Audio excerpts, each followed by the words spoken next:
Hey, what's going on, guys? Bflattened here with a brand new video today. Today we are talking about the Jolan and Anna ashes that you can use to summon as allies. Now, if you've seen my Sword of Night video, you would have seen how to do the Ymir questline. Feel free to check that out. But as a sum up, to do the Ymir questline, you're going to head down to the Cathedral of Manus Metrer, and you're going to talk to Ymir. Ymir will be sitting on the throne over there. He's going to give you a quest. The two areas that you have to go to are the Finger Ruins of Rhea. You blow the horn over there, and you also blow the horn to the Finger Ruins of Deo, making sure to go to Ymir in between both of them so you can get the map to access the next one. After you activate those two, you're going to head down to the Finger Ruins of Ymir, which is actually just beneath the cathedral. You hit the Site of Grace, pass some time, Ymir will disappear. You press the button on his throne, and that's how you head down. Once you head down, you get invaded by Anna, which is one of the ashes, and then when you come back up, you get invaded by Jolan and also Ymir. Once you defeat those and get all the items along the way, Jolan will be sitting down in this corner over here, and you talk to him. There's two items that you can give him, the Iris of Grace or the Iris of Occultation. The Occultation Iris gets the Sword of Night. The Iris of Grace is what we're here to talk about today. Once you give the Iris of Grace, you get Jolan as an Ash. It blinds, as if our night simply never was. Fade away, we get the Sword Hand of Knight Jolan by himself. In order to get Anna, you're going to have to go down to Rabus Rise. There's two ways that you can get here. To the top floor, there's a Spirit Spring that you can hit that is locked that you're going to have to unlock. The way that I like to do it is just go to Hinterland and then take Hinterland up to the Shaman Village and then just drop down there because it's nice and easy. After you head down there, I'm going to show you just what to do if you want to take the pathway that I do. Take the Hinterland Site of Grace, and you're going to head upwards this way. There's going to be Draconic Tree Sentinels over here, so just be cautious of those guys if you haven't cleared them yet. Once you are up here, you're going to be entered into the Shaman Village.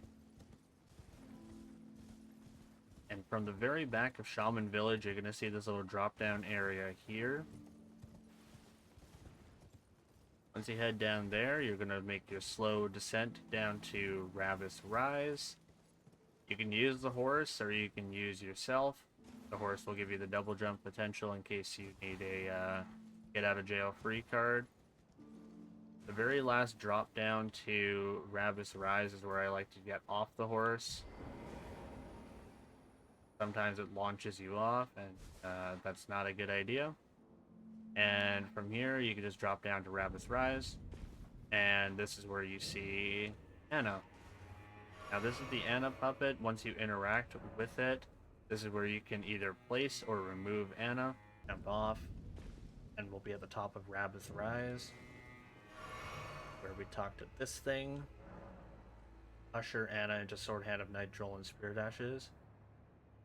After that, help me really fast, please.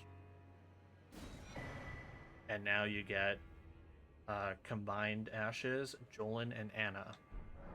When you first get here, it's going to say place Anna inside Jolan, Jolan inside Anna, and that's when they combine together for the dual Ash of War called Jolan and Anna.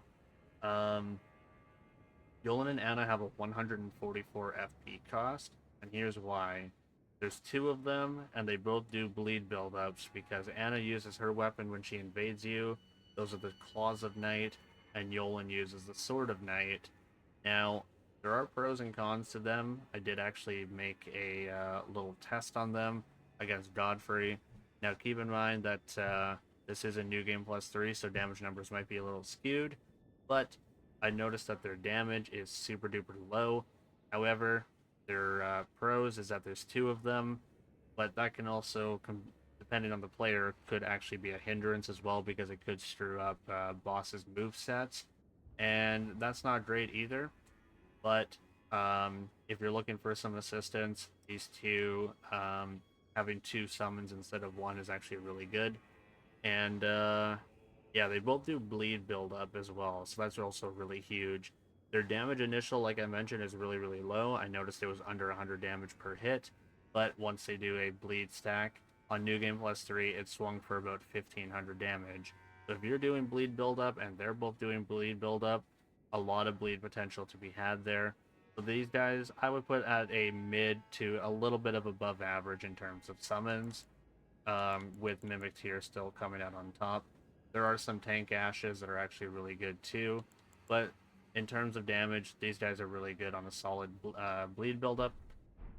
Give them a try, but one thing to keep in mind is if you're going to be upgrading them, make sure to upgrade them together, because Jolan you get by himself, and then you get Anna after you visit here. Apparently, there's a bug that's going around where if you upgrade Jolan and then combine Jolan and Anna, the damage and HP is just significantly lower. So make sure when you upgrade them together so that they both get the buff. If you upgrade them separately, apparently only one of them gets the buff. So avoid that bug, and let me know how it goes for you guys. I'm going to see you guys in the next one. My name is Bflattened, and I'm signing on out of here. Take care, all. Laters.